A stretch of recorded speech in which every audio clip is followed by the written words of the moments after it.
শিবা প্রবাসী সকলের উদ্দেশ্যে আমার একটা কথা হচ্ছে যে আমার আসলে টাকা পয়সাওয়ালা স্বামী না, ধার্মিক এবং কঠোর পরিশ্রমিক। সে এক বউ চালালো না 3 বউ চালালো, এটা তো বিষয় না। বিষয় হচ্ছে আমি তার কাছে কতটা কমফোর্ট ফিল করা। আসসালামু আলাইকুম সুপ্রিয় দর্শক, আপনাদের ভালোবাসা আসলাম জীবন গল্প নিয়ে। আমরা শুনবো অসহায় মেয়ের জীবন কাহিনী। আসসালামু আলাইকুম। ওয়ালাইকুম আসসালাম। হ্যাঁ আপু, কেমন আছো? আলহামদুলিল্লাহ, ভালো আছি। আচ্ছা, তোমার নামটা কি জানতে পারি? কনা। কনা। জি। তোমার হোম ডিস্ট্রিক্ট কোথায়, দেশের বাড়ি? কুমিল্লা। কুমিল্লা। জি। তো যাই হোক, আর তোমার ফ্যামিলিতে কে কে আছে? ফ্যামিলিতে বাবা মা নেই। বাবা মা নেই। জি না। তুমি ছোটোবেলা থেকে কার কাছে বেড়ে উঠছো? প্রতিবেশী এক খালা ছিলেন, উনি আমাকে ছোট থেকে বড় করছেন। ও, তোমার নিজের খেলা নাই? জি না। ও আচ্ছা, যাই হোক। বাবা মা কি মারা গেছে নাকি অন্য কোনো কিছু হয়েছে? না, আমার বাবা মারা গেলেন, তারপর পরে আম্মু মারা গেছে। ও আচ্ছা, যাই হোক। এখন পড়াশোনা করছো কি? জি, এসএসসি। এসএসসি পাস করছো না?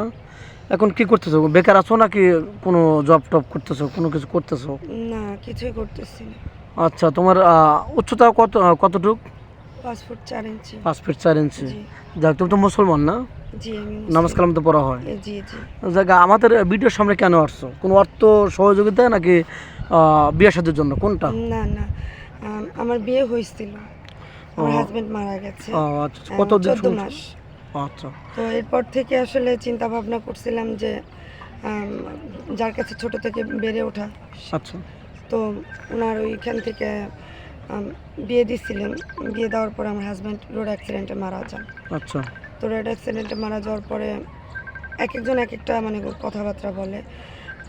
এর জন্য চিন্তা করলাম যে আসলে প্রতিবেশীরা এইভাবে ভালো একটা বিয়ে আসলো, বিয়েটা হতে দিবে না। আচ্ছা তো এর জন্য আর কি আপনাদের হেল্প চাওয়া।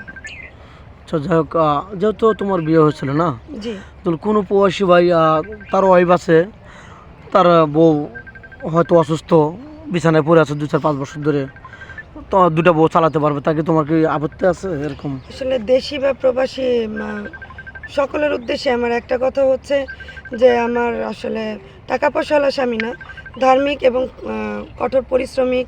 সে এক বউ চালালো না 3 বউ চালালো, এটা তো বিষয় না। বিষয় হচ্ছে আমি তার কাছে কতটা কমফোর্ট ফিল করা।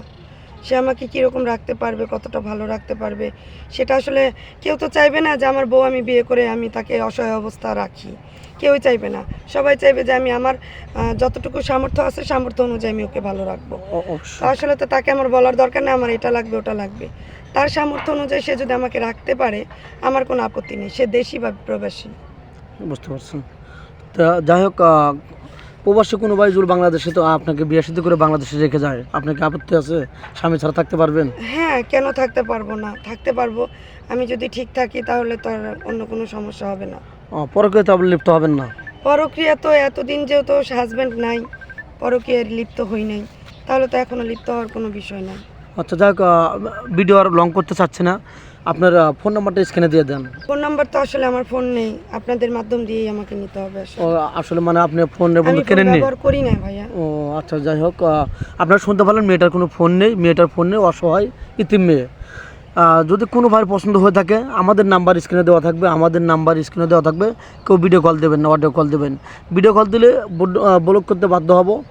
ভালো থাকবেন, সুস্থ থাকবেন, এটা বলে শেষ করছি। আল্লাহ হাফেজ।